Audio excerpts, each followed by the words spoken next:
Depois de uma experiência sobrenatural, o que ela viu vai impactar você.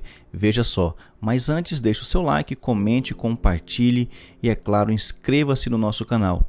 Na descrição aqui do vídeo, como sempre, eu vou deixar o link do episódio completo que você vai encontrar no canal MapaCast. Então assista esse corte comigo aqui e depois vá lá no canal MapaCast e assista o episódio completo, que eu tenho certeza que vai edificar a sua fé. Vamos ver o vídeo. Aí de repente ela passa por mim, para e diz assim: qual é a dúvida que Deus é na sua vida? Vou eu te provar, mas eu vou provar de um jeito que você e os teus ficarão surpresos. Eu não te perco de vista, não te abandono, e antes da tua existência há um projeto na tua vida. Muitos ouvirão falar sobre ti. Assim diz o Senhor. E daí diante Deus começou na minha vida. Deus, Ele abençoou, Ele fez coisas grandes. Aos 18 anos, casei, fui mãe da Débora, a qual foi o meu milagre. Então foi aí que Deus, Ele começou o meu chamado de verdade. Eu já pregava, porém não pregava em igrejas altas, era mais a escola dominical, ciclo de oração, quando alguém me dava uma oportunidade. A minha filha era um milagre, eu descobri que estava grávida com 5 meses, quando a minha sogra falou para mim que eu estava grávida. Ela olhou para o meu esposo e disse assim: Tiago, eu vou ser vó. E é uma menina, se chama Débora. Meu marido, manhã, não, isso é conversa mesmo. Rubiana não tá grávida. Tava vindo normalmente. Eu estava com minhas regras normalmente. Não, tipo assim, não Nem faltou. Sim. Né? E eu não percebia. Até então, nem sequer eu pensava que eu estava grávida. Aí chega meu esposo, que até então a gente ainda estava praticamente noivos, né? Não estava casado. E ele disse assim: olha, eu preciso falar contigo. Eu disse: diga, tu tá grávida? Eu disse: sério? Eu tô grávida? Se você tá grávida, a mãe falou que você tá grávida, você tá grávida. Eu disse: sério, eu tô grávida, tua mãe sabe que eu tô grávida? Tá. Minha mãe saiu, botou aquele olho, me levaram para uma clínica, não esperaram nem o exame que eu tinha feito, o resultado, foram para fazer uma ultrassom. O médico fez: faz assim, e começou a mexer nas costas. Eu disse: doutor, eu nunca vi fazer uma ultrassom nas costas. Ele fez: mais calma, depois você vai entender. E ele começava a mexer como se estivesse desencaixando algo, e na ultrassom ele disse assim: quer saber o sexo do bebê? Eu disse: eu estou grávida mesmo, doutor? A minha mãe fez assim: você ainda tem dúvida? O coração batendo. Olha, tá quase 5 meses de gestação e é uma menina. Meu Deus. Então, eu coloquei Débora e eu coloquei Thalita, o segundo nome. Então, até então, ficamos felizes. Então, foi 4 meses para organizar tudo. E quando chegou o dia tão esperado, que foi de ter a minha bênção, a gente foi parar em Vitória de Santo Antão, no APAME, muito conhecido ali. E naquele hospital a gente chegou 4 horas da manhã. É aí quando começa a minha segunda história. Por que segunda história? Foi lá naquele lugar que o Senhor me devolveu a vida e me deu uma certidão de vida novamente. Quando simplesmente a gente chega de madrugada, o doutor que me acompanhava, ele não chegou cedo. Deu 10 horas da manhã, ele não chegou. Chegou meio-dia. Quando ele chegou, que ele olhou e disse assim: olha, vai ser normal, não vai ser cesárea. Eu disse: glória a Deus, graças a Deus vai ser normal. E eu queria, porque pra mim, era novidade. Eu quero um parto normal. A gente entra, vai para o apartamento, fica lá. As horas se passando, chegou uma adolescente com 14 anos, eu acho que uma pré-adolescente, e com uma barriga pequenininha, sentou ao lado assim, sem sentir dor. Deu à luz ali mesmo, e eu ali continuei sofrendo já quase 24 horas. E eu disse: como é que pode? E ela segurou a própria criança, não esperou nem o médico chegar, foi feito ali mesmo. E ali comecei a entrar assim: Senhor, vem cá. E eu começava a louvar. E quando eu vi as mães ali sofrendo e tudo, eu disse: doutor, me bota em outra sala, eu não tô aguentando ficar aqui. Ele me colocou em outra sala, passou por uma situação muito difícil, e naquela sala ali eu começava a orar. Uma janelinha muito pequenininha, eu abri bem pouquinho assim e falava com Deus. Eu disse: Deus, o Senhor falou para mim que quando eu entrasse num hospital, naquela sala, o Senhor ia entrar comigo e não permitiria que nada acontecesse. Mas agora, Senhor, eu não estou entendendo. Eu não estou conseguindo, Senhor, entender esse propósito. E de repente, eu só vi quando o doutor veio até a minha sala. E quando ele chega, ele diz assim: mãe, a gente precisa fazer outro procedimento. E eu disse: doutor, eu não estou mais aguentando essa dor, faça uma cesárea. Ele disse: mãe, não dá mais para fazer uma cesárea em você. Você vai ter que ter normal. Já medicamos. E você nada, vai ter que ter normal. Eu disse: mas doutor, pelo amor de Deus, não estou suportando a dor. Só vai falar isso. Então ali, eu já fui desfalecendo. Não respirava mais. Ele correu, me levou às pressas para outra sala. Me colocou lá, entubaram, tentaram reagir, aquele procedimento todo. Só que o interessante é que a criança ela estava quase nascendo, porém, curou, não saiu. E eu comecei a passar mal, disse, Senhor, no meu pensamento ali, disse, eles não estão me vendo, só que eu conseguia ver. Era como se eu estivesse no meu subconsciente, assim, tentando explicar que eu não estava com força. Era como se assim, eu não estou conseguindo mais colocar força. E eu vi as enfermeiras entrando para lá, para cá e de repente não falava mais nada, não via mais nada. E ele desce até a sala em que minha mãe está embaixo com meu esposo, minha sogra e meu sogro. Entrega 2 papéis à minha mãe. Um é um termo para ela assinar. O outro era uma certidão de óbito. O termo era para ela tentar salvar a criança. O outro era uma certidão de óbito que não tinha mais jeito para mim. Os médicos deram causa perdida, porque para os médicos meu cérebro não funcionava mais. E os aparelhos que estavam conectados a mim não estavam mais pegando. E ele disse, se a gente não salvar agora, dentro de 5 minutos, esta criança tentar fazer algo, a mãe já perdemos, vamos perder a filha.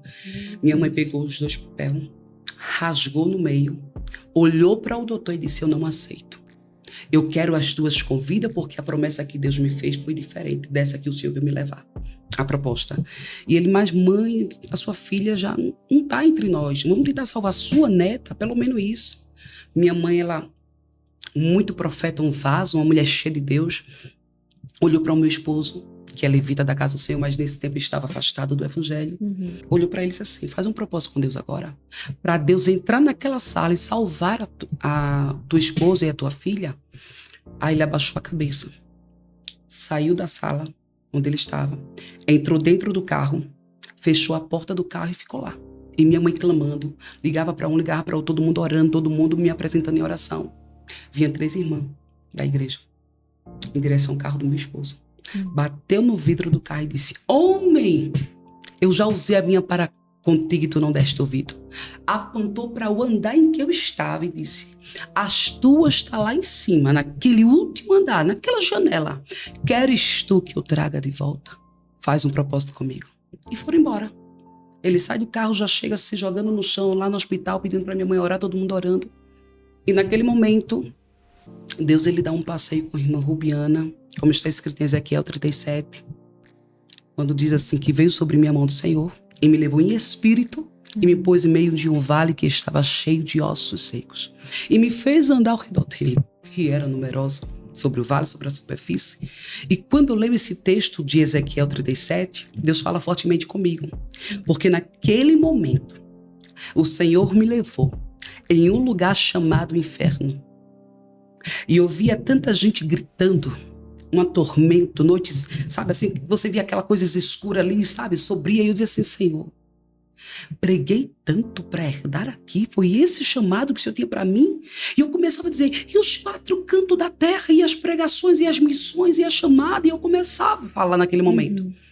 Eu só ouvia uma voz quando dizia assim, eu não dei a última palavra, eu só te trouxe a este lugar para te dar uma experiência no vale, e para te mostrar que te levarei em lugares que pessoas que estão mortas espiritualmente, pessoas que estão sem força, pessoas que estão na sarjeta, pessoas que nem vai pregador, não vai missionário, que não vai levita, que ninguém chega até eles, eu te levarei até eles. E através da sua vida, do teu testemunho, tu vai ganhar vidas para o meu reino. Então eu te trouxe aqui para te mostrar que eu tenho pressa em cumprir na tua vida. Ele me leva a um lugar muito alto, onde eu, meu irmão Anderson e Daiane, minha mãe, a gente tem um costume de ir para um monte, em Pontes Cavalho, que é um monte abençoado. E de lá a gente vê toda a cidade. E Deus me levava a um monte muito alto e ele dizia, tá vendo isso aqui? Te levarei. Tu vai andar num pássaro de ferro. No tempo de crise eu vou te honrar. E muitos saberão que eu sou contigo. Sabe qual foi a palavra de Rubiana? Como? Tô morta. Morri.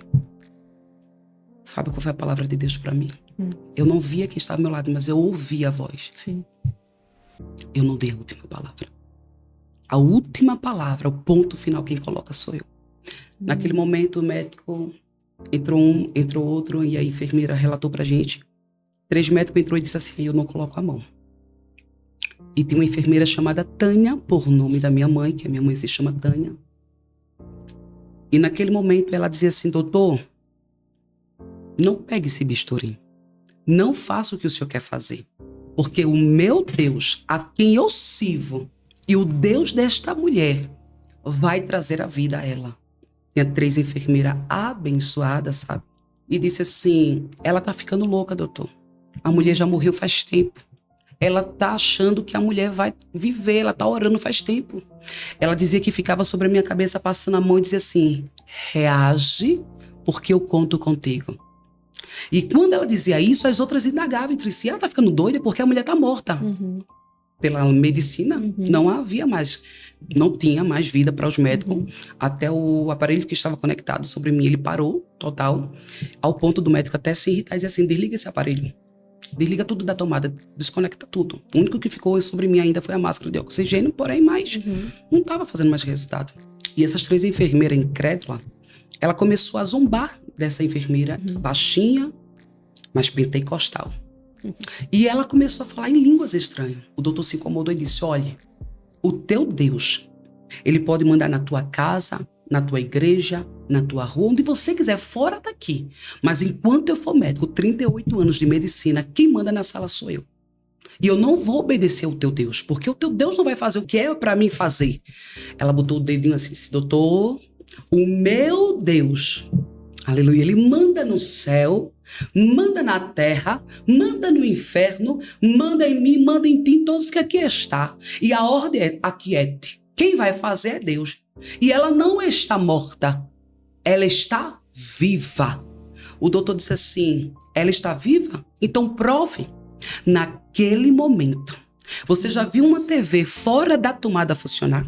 Você já viu algo desconectado, sem energia, pegar ou fazer qualquer barulho? O doutor, ele começa a ouvir sinais do batimento do coração, que eu digo. O doutor olha para o computador e disse: quem ligou? A enfermeira vai ver: desligado. A outra vai ver: desligado. E quando, de repente, a enfermeira relatou que as 3 desmaiaram. Caíram, tipo, não entenderam nada. Quando a enfermeira, ela corre, ela segura a criança no colo. A minha filha nasce naturalmente. E o doutor fica sem entender. E ele fica assim, com a mão aberta, o bisturinho assim. A enfermeira só dizia que ele ficava assim. Olhava para o computador, olhava para ela e olhava para a criança. E dizia: quem tirou a criança daí? Porque a intenção dele era de abrir em cima para tentar. Aí ele disse: isso deve ser magia. Ela chegou até esse doutor com a criança: o meu Deus, que fez o céu e a terra, ele não precisa de tecnologia, de energia, ele não precisa, porque ele é a energia, ele é a luz, é ele que dá o ar, é ele que faz respirar, ele que é e quem manda. Quando ele vai puxar a máscara de oxigênio que estava em mim, eu estava cantando baixinho, em bom som, dizendo um hino que marca a minha história. Meu irmão Anderson gosta muito também, que é aquele louvor. Não sou cantora, não tenho voz para cantar, mas que diz assim: ainda que para te servir, Jesus, eu tenho que chorar. Essa música é demais. Quando ele põe o ouvido, eu estou dizendo: ainda que para te servir, Jesus, eu tenha que chorar. Te servirei porque comigo estarás. Sofrer contigo é bem melhor do que errar. Eu comecei a cantar. Amém. Ele se levanta, pega uma cadeira e senta. Coloca novamente os aparelhos em mim. Ele desce e diz: diz à mãe dela, porque eu não tenho coragem de dizer. Deus me devolveu a vida, nasceram vários meninos, só ela de menina, ficamos internados no procedimento, e ele disse: olha, tá o laudo, mas quem vai agora continuar como seu médico é outro. E eu: por que, doutor? Eu não vou mais ser seu médico. Meu Deus. Você mostrou que o seu Deus existe. Então agora ele vai cuidar de você. Não conte mais comigo. Aí ele vai. Quando ele chega na porta, ele retorna. Agora há um detalhe, viu? Eu vou lhe dizer se o outro médico não quiser lhe dizer. Você vai ter sequelas. Você não vai ser uma pessoa normal. haverá muita sequela em você. Você não vai ser uma pessoa, porque o que você teve, a parada que você teve, vai ter altas sequelas. E para a honra e a glória do Senhor Jesus, a sequela que ficou foi eu ser pentecostal, avivada na graça. Amo Pentecoste. Não tomo remédio, não sei, ficou sequelas nenhuma a não ser pentecostal. Milagre mesmo.